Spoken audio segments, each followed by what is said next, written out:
नमस्कार, आप देख रहे हैं जनता टीवी और मैं हूं आपके साथ अभिषेक तिवारी। ताबड़तोड़ खबरों की शुरुआत करते हैं फटाफट अंदाज में।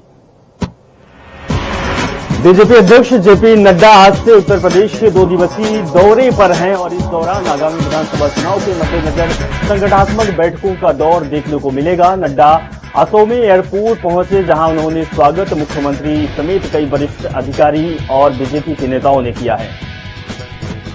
इसके बाद जेपी नड्डा सुबह इंदिरा गांधी प्रतिष्ठान पहुंचे, जहां ब्लॉक प्रमुख और जिला पंचायत अध्यक्ष सम्मेलन को संबोधित करते हुए आगामी विधानसभा चुनावों के मद्देनजर जीत का मंत्र देंगे। सम्मेलन में सीएम योगी आदित्यनाथ समेत पार्टी के राष्ट्रीय उपाध्यक्ष राधा मोहन सिंह, स्वतंत्र देव सिंह, उप मुख्यमंत्री केशव प्रसाद मौर्य, डॉक्टर दिनेश शर्मा, महामंत्री सुनील बंसल समेत कई प्रमुख नेता मौजूद रहे। उत्तर प्रदेश सरकार रक्षाबंधन से एक दिन पहले 21 अगस्त को मिशन शक्ति के तीसरे चरण की शुरुआत कर महिलाओं और बेटियों को तोहफे देने की तैयारी में रही है। वहीं महिला पुलिसकर्मियों के नन्हे मुन्ने बच्चों के लिए सभी जिलों में बालवाड़ी का तोहफा भी होगा।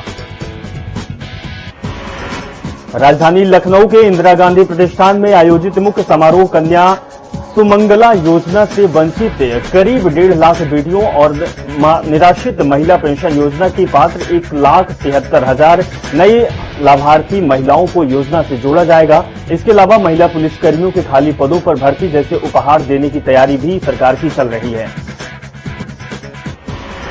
सीएम योगी आदित्यनाथ ने संसद सत्र के विपक्ष के हंगामा करने पर बड़ा हमला बोला। लखनऊ के इंदिरा गांधी प्रतिष्ठान में बीजेपी की आईटी सेल की कार्यशाला में सीएम योगी आदित्यनाथ ने समापन सत्र को संबोधित किया। उन्होंने कहा कि विपक्ष के पास कभी भी कोई मुद्दा नहीं होता। सीएम ने कहा कि संसद के हर सत्र में बिना किसी तथ्य के हंगामा करना इनकी आदत सी हो गई है। वहीं उन्होंने कहा कि हत्याओं को प्रभावित करना विपक्ष की चाल है। हर करते ही नया मुद्दा लाकर हंगामा करते हैं। हंगामा करना ही विपक्ष की आदत है। यूपी के मुख्यमंत्री योगी आदित्यनाथ और समाजवादी पार्टी के अध्यक्ष अखिलेश यादव के बीच शुक्रवार को जमकर शब्दबाण चले। अखिलेश यादव ने खुद को बीजेपी के नेताओं से बड़ा हिंदू बताया। अखिलेश यादव ने कहा कि बीजेपी वालों से बड़े हिंदू हम हैं। उनकी जो परिभाषा है हिंदू वाली, वही हमें नहीं चाहिए। जो नफरत फैलाते हो, लड़ाते हो समाज को बांटते हो, हम उनके बड़े हिंदू हैं। तो वहीं सीएम योगी ने राम मंदिर के बहाने अखिलेश पर जमकर पलटवार किया। सीएम योगी आदित्यनाथ ने तंज कसते हुए कहा कि उनके अब्बा जान कहते थे कि अयोध्या में परिंदे को भी नहीं मारने देंगे, लेकिन अब वहां राम मंदिर का निर्माण शुरू हो गया। अगले 3 साल में वहां एक बड़ा भव्य मंदिर का निर्माण हो जाएगा। सीएम ने कहा कि 1990 में भी कहा गया था कि रामलला विराजमान है, वहीं मंदिर बनेगा। तब इन लोगों ने गोली चलवा दी थी, लेकिन अब आप देख लीजिए मंदिर का काम शुरू हो चुका है और जल्द ही इसे पूरा कर दिया जाएगा। सीएम योगी आदित्यनाथ लगातार जनता दर्शन में लोगों की समस्याएं सुनते हैं, जिसमें उनके सामने सबसे ज्यादा महिलाओं की शिकायत आ रही है। इसके अलावा थानों से जनता के प्रति रूखे व्यवहार को भी शिकायतें आ रही है। इसके तहत सीएम योगी ने तहसील कर्मियों और पुलिस की कार्यशैली की रिपोर्ट तलब की है। इस रिपोर्ट से थाने और सर्किल स्तर पर तैनात पुलिसकर्मियों और तहसील कर्मियों के व्यवहार की समीक्षा की जाएगी। सीएम ने 1 हफ्ते के अंदर रिपोर्ट सौंपने को कहा है। मुलायम सिंह यादव के छोटे भाई और सपा के अध्यक्ष शिवपाल यादव अपने भतीजे सपा प्रमुख अखिलेश यादव के करीब आना चाहते हैं। वे चाहते हैं कि सपा के साथ उनका पार्टी एक मंच पर दिखाई दे। इसके लिए शिवपाल ने कई बार अखिलेश यादव से मिलने की गुहार लगाई है, लेकिन अखिलेश के पास समय नहीं है चाचा से मिलने की। अखिलेश यादव ने अभी तक समय नहीं दिया, जिसको लेकर चाचा शिवपाल का दर्द भी झलक रहा। मुलायम परिवार से अलग राह पकड़ने के सवाल पर शिवपाल यादव ने कहा कि नेताजी यानी कि मुलायम सिंह हमेशा परिवार को साथ लेकर चले, दुश्मनों को भी गले लगाया और आगे बढ़ते रहे। शिवपाल यादव ने कहा कि अखिलेश भी उसी राह पर चले तो मुझे कोई दिक्कत नहीं होगी। उन्होंने कहा कि हमने तो समय समय पर कई दफे अखिलेश से मिलने का समय मांगा, लेकिन अब तक वो नहीं मिले। शिवपाल यादव ने कहा कि नेताजी की बात मानी जाती तो तस्वीर दूसरी होती। प्रदेश में कोरोना महामारी की दूसरी लहर पर प्रभावी नियंत्रण बना हुआ है। बीते 24 घंटे में 2,50,039 कोविड सैंपल की जांच की गई। 44 नए मरीजों की पुष्टि हुई। इस दौरान 79 मरीज स्वस्थ होकर डिस्चार्ज हुए। वर्तमान में प्रदेश में एक्टिव केसों की संख्या 619 रह गई है। अलीगढ़, अमेठी, बदायूं, एटा, फिरोजाबाद, हाथरस, महोबा, पीलीभीत, प्रतापगढ़ और सीतापुर में कोविड का एक भी मरीज सामने नहीं आया। यह जिले कोविड संक्रमण से मुक्त रहा। वहीं औसतन हर दिन 2.5 लाख से अधिक टेस्ट हो रहे हैं, जबकि पॉजिटिविटी दर 0.01 बनी हुई है और रिकवरी दर 98% से ऊपर है। बीते 24 घंटे में हुई टेस्टिंग में 53 जिलों में संक्रमण का एक भी नया केस सामने नहीं आया, जबकि 22 जिलों में इकाई अंक में मरीज पाए गए। ट्रेसिंग और टेस्टिंग और ट्रीटमेंट इनसे अच्छे परिणाम मिल रहे हैं। अब तक 6,69,67,783 कोविड सैंपल की जांच की जा चुकी है। उत्तर प्रदेश के बांदा जेल में बंद मऊ के सदर क्षेत्र के विधायक मुख्तार अंसारी की मुश्किलें लगातार बढ़ती जा रही है। एक और पुलिस कार्रवाई का शिकंजा कस रहा है तो दूसरी ओर माफिया विरोधी मंच ने विधानसभा अध्यक्ष हृदय नारायण दीक्षित ने मुख्तार अंसारी की विधानसभा सदस्यता रद्द किए जाने की मांग की है। सुधीर सिंह की ओर से विधानसभा अध्यक्ष हृदय नारायण को सौंपे गए पत्र में बताया गया कि विधायक मुख्तार अंसारी वर्ष 2005 से विभिन्न संगीन आरोपों में जेल में बंद है। ऐसे में मुख्तार अंसारी को विधानसभा से वेतन और भत्ता दिया जाना असंवैधानिक है। उत्तर प्रदेश लोक सेवा आयोग की अपर निजी सचिव 2010 की भर्ती में मनमानी का इंतहा कर दी गई। जी हां, अभ्यर्थी हिंदी और शॉर्ट हैंड की परीक्षा में फेल थे, उनको भी चयन लोक सेवा आयोग में कर दिया गया। इसमें कंप्यूटर का फर्जी प्रमाण पत्र लगाने वाले अभ्यर्थियों की नियुक्ति की गई। आवेदन पत्र जमा करने की अंतिम तारीख बीतने के बाद भी अभ्यर्थियों से कंप्यूटर प्रमाण पत्र स्वीकार किए गए। जांच में यह गड़बड़ी प्रमाणित होने पर शुक्रवार को सीबीआई ने आयोग के पूर्व परीक्षा नियंत्रक प्रभुनाथ और आयोग के कुछ कर्मचारियों और निजी व्यक्तियों के खिलाफ एफआईआर दर्ज की। श्रावस्ती पुलिस अधीक्षक अरविंद कुमार मौर्य ने पुलिस लाइन का निरीक्षण किया, जहां रिक्रूटों की ओर से की जा रही परेड की उन्होंने सलामी दी। एसपी ने परेड का बारीकी से निरीक्षण किया। उन्होंने यूपी 112 वाहनों का भी निरीक्षण किया और तैनात पुलिसकर्मियों को आमजन से अच्छा व्यवहार करने की नसीहत दी। अमरोहा के गजरौला में स्थित बिजली ट्रांसफार्मर बनाने वाले वर्कशॉप के अज्ञात कारणों से भीषण आग लग गई, जिससे कि अफरा तफरी का माहौल हो गया। वहीं आग बुझाने के लिए दमकल की 5 गाड़ियां मौके पर पहुंची।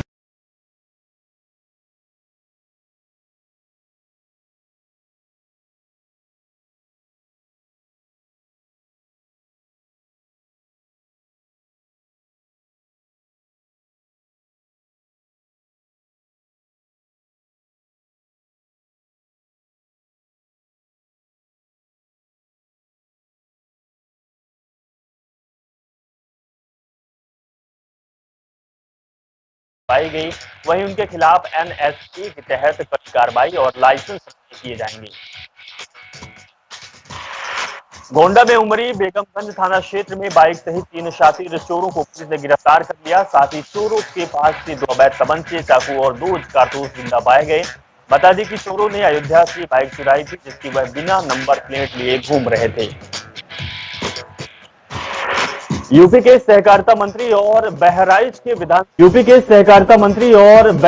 के विधानसभा कैसरगंज सीट से भाजपा विधायक मुकुट बिहारी वर्मा ने बहराइच जिला अस्पताल पहुंचकर ऑक्सीजन प्लांट का लोकार्पण किया। साथ ही जानकारी दी कि प्लांट क्षेत्रीय विकास निधि से लगवाया गया है। साथ ही उन्होंने कहा कि दूसरी योजना के तहत कैसरगंज में भी 35 लाख रुपए का सौजन प्लांट लगाया गया। के मौके पर जिलाधिकारी बहराइच दिनेश चंद्र, सीडीओ बहराइच कविता मीणा, सीएमओ बहराइच, सीएमए बहराइच और अन्य कई उच्च अधिकारी भी मौजूद रहे। आगरा में मानसून के सक्रिय होने से ताजमहल की दीवार के लिए पर्यटन की संख्या में बढ़ोतरी हो गई है। यहां दीदार करने के लोग पहुंच रहे हैं। दीदार के बाद कोविड-19 गाइडलाइंस उड़ाई। वहीं कई पर्यटकों ने कोविड गाइडलाइन पर अपनी गलती भी स्वीकारी। मुजफ्फरनगर इलाके में 5 साल की मासूम को टॉफी का लश्कर पड़ोसी युवक ने रेप की वारदात को अंजाम दिया। बता दें कि आरोपी युवक ने रेप की वारदात को धार्मिक स्थल में अंजाम दिया, जिसके बाद पुलिस ने पिता की तहरीर पर मुकदमा दर्ज कर कार्रवाई शुरू कर दी है। अदा के बरियारपुर बांध का छोड़े जाने के कारण केन नदी में उफान पर है, जिससे कि आसपास के इलाकों में रास्ते पूरी तरह से डूब गए, पूरी तरह जलमग्न हो गया। वहीं प्रशासन ने ग्रामीण को सचेत रहते हुए नाव की व्यवस्था की और बाढ़ चौकियों को अलर्ट कर दिया है। फतेहपुर जिला महिला चिकित्सालय में भर्ती नाबालिग लड़की से छेड़खानी का मामला सामने आया। आरोप है कि पीड़िता की मां को के लिए बाहर भेजकर अस्पताल के 2 स्वास्थ्य कर्मियों ने उसके साथ छेड़खानी की। पीड़िता मां पानी लेकर वापस आई तो पीड़िता ने खानी की पूरी घटना अपनी मां से बताई, जिसके बाद परिजनों ने घटना की सूचना पुलिस को दी। वहीं सूचना के बाद सीयू सिटी और सदर कोतवाली पुलिस अस्पताल पहुंची और पीड़िता का बयान दर्ज कर मामले की जांच पड़ताल शुरू कर दी।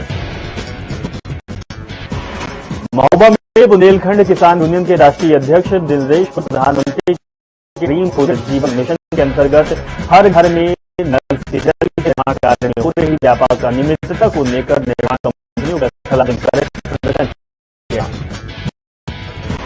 उन्नाव में स्कूल की फीस न जमा होने पर स्कूल प्रबंधन ने हाई स्कूल से पेशकश करते हुए भगा दिया, जिससे आहत छात्रा रोकते हुए घर पहुंची और बेहोश हो गई। घायल छात्रा को देख परिजन कुछ समझ पाते कि तब तक उसकी मौत हो चुकी थी। सूचना पर पहुंची पुलिस ने शव को कब्जे में लेकर पोस्टमार्टम के लिए भेज दिया और तफ्तीश में जुट गई। वहीं पिता ने स्कूल के प्रबंधक और प्रधानाचार्य के खिलाफ तहरीर देकर कार्रवाई की मांग की है। बदायूं के इस्लाम नगर थाना क्षेत्र के चुनावी रंजिश के चलते पूर्व सैनिक और उसके भतीजे की हत्या कर दी गई। वहीं डबल मर्डर होने से क्षेत्र में दहशत का माहौल बना हुआ है, जिसके बाद पुलिस मामले की जांच पड़ताल में जुटी हुई है। बादा पुलिस ने भारी मात्रा में गांजा और स्मैक बरामद किया। गांजे की मात्रा 1 क्विंटल 820 ग्राम बताई जा रही है। वहीं 784 ग्राम स्मैक बरामद की गई है, जिसकी कीमत लगभग 80 लाख रुपए आंकी गई है। वहीं मुखबिर की सूचना पर ड्रग्स माफियाओं के तौर पर अन्य जनपदों से लोग जुड़े हुए हैं, जिसकी जांच कराई जा रही है।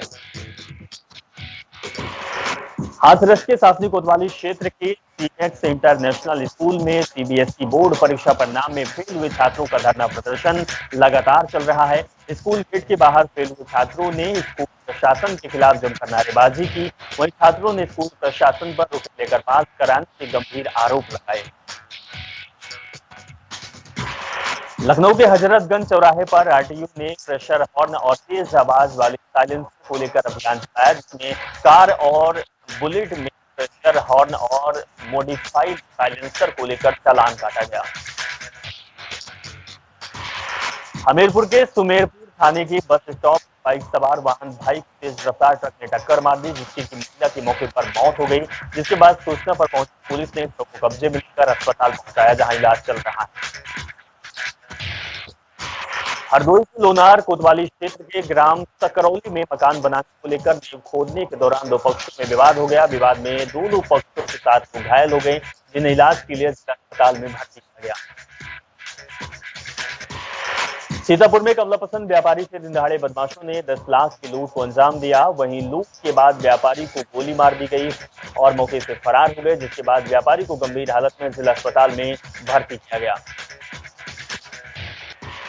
फर्रुखाबाद के थाना मऊ दरवाजा क्षेत्र में नगरपालिका कर्मियों के साथ लाइव मारपीट कैमरे में कैद हो गई। बताते कि जानवरों को पकड़ने गए नगरपालिका कर्मचारियों के साथ दबंगों ने मारपीट की और बंधक बना लिया।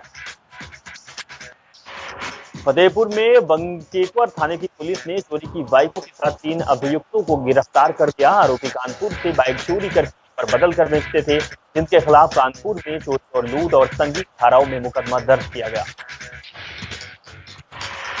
संत कबीर नगर के धनघटा थाना क्षेत्र में सड़क किनारे युवक का शव मिलने से क्षेत्र में हड़कंप मच गया।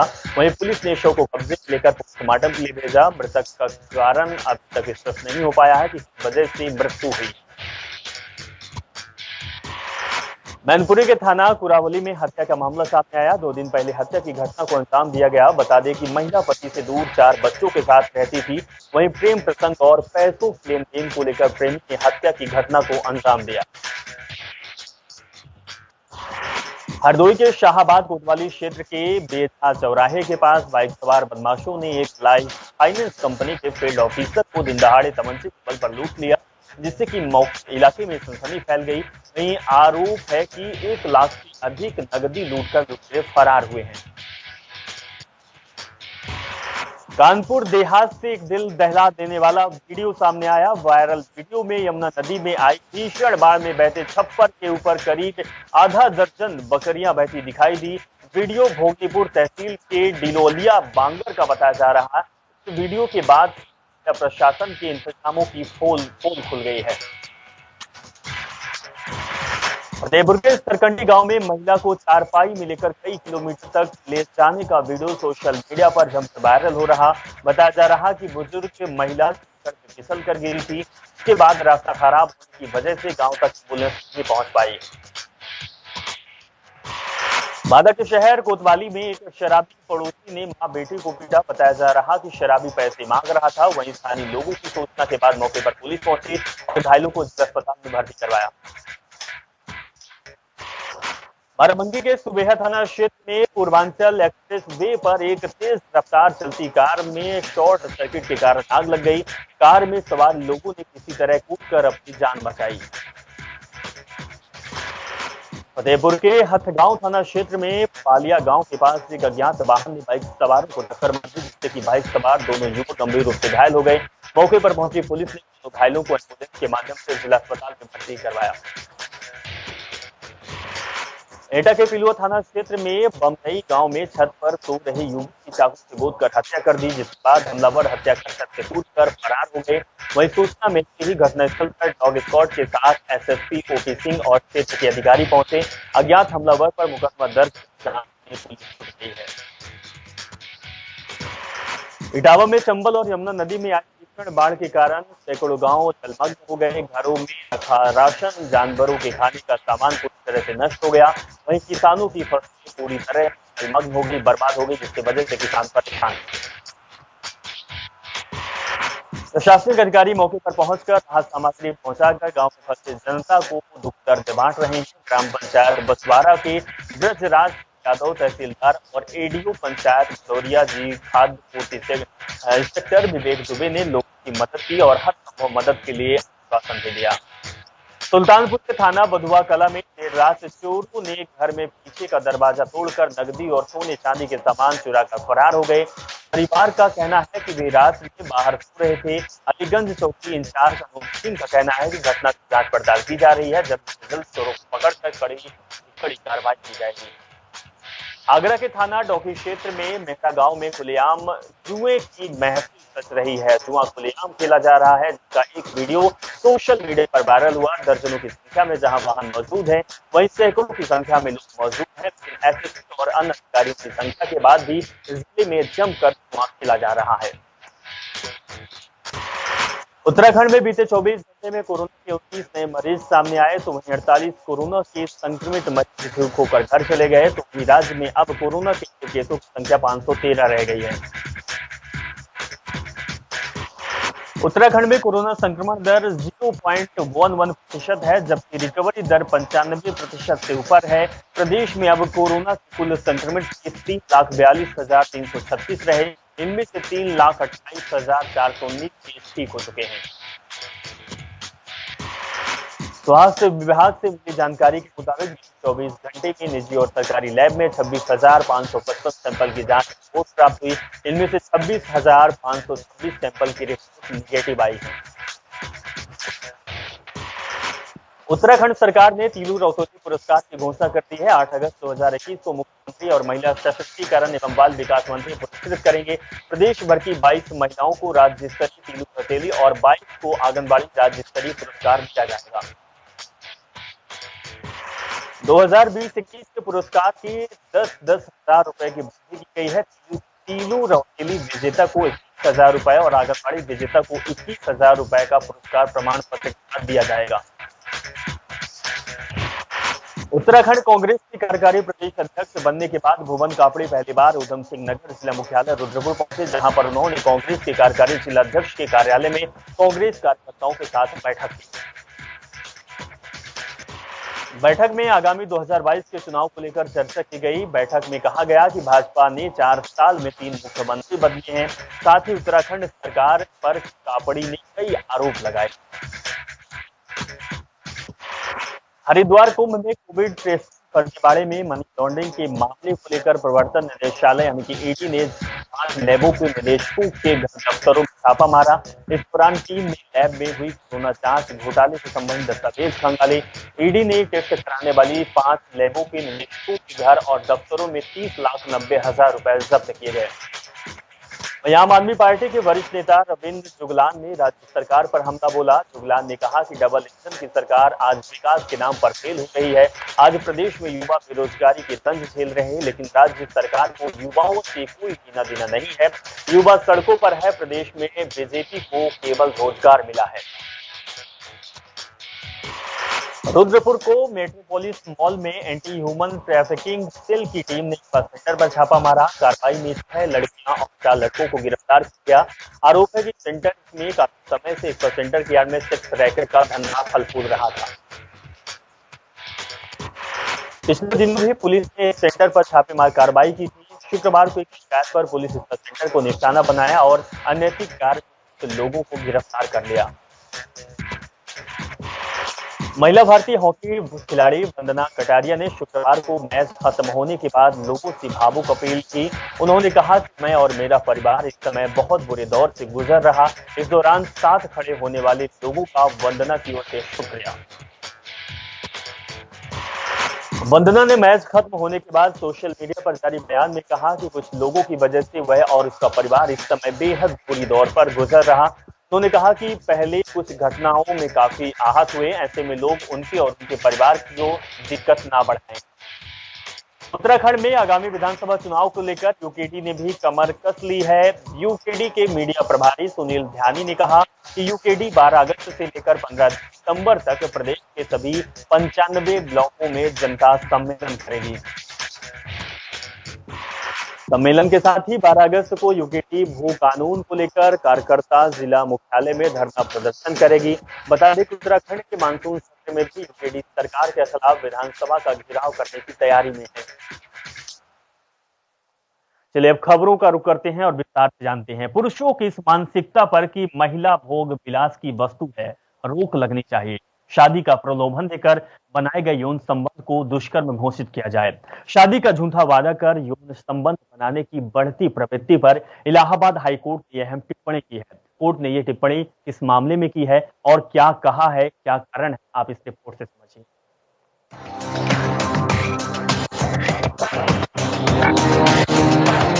कानपुर के हर्षवर्धन यादव की आपराधिक अपील पर सुनवाई करते हुए इलाहाबाद हाईकोर्ट के जस्टिस प्रदीप कुमार श्रीवास्तव ने कहा कि शादी का प्रलोभन देकर बनाए गए यौन संबंध को दुष्कर्म घोषित किया जाए। कोर्ट ने इस कुप्रवृत्ति को रोकने के लिए सरकार को स्पष्ट और मजबूत कानून बनाने और उसे सख्ती से लागू करने का निर्देश दिया। कोर्ट ने कहा कि पुरुष की इस वर्चस्ववादी मानसिकता से सख्ती से निपटना चाहिए कि महिलाएं सिर्फ भोग विलास के लिए हैं, ताकि महिलाओं में असुरक्षा की भावना पैदा न हो। साथ ही साथ लैंगिक असमानता को दूर किया जा सके। आरोपित पक्ष के अधिवक्ता की इस दलील को कोर्ट ने खारिज कर दिया कि अभियुक्त और पीड़िता एक दूसरे को लंबे समय से जानते थे। उनके बीच संबंध आपसी सहमति से बना था। बचाव पक्ष ने यह भी कहा कि याची को ब्लैकमेल करने के इरादे से पीड़िता ने झूठी शिकायत दर्ज कराई है। मामले में पीड़िता ने कानपुर के कलेक्टरगंज थाने में दुष्कर्म और SC/ST एक्ट की धाराओं में मुकदमा दर्ज कराया है। कोर्ट ने कहा कि आजकल शादी का झांसा देकर यौन संबंध बनाना और बाद में शादी से इनकार कर देना चलन से बन गया है।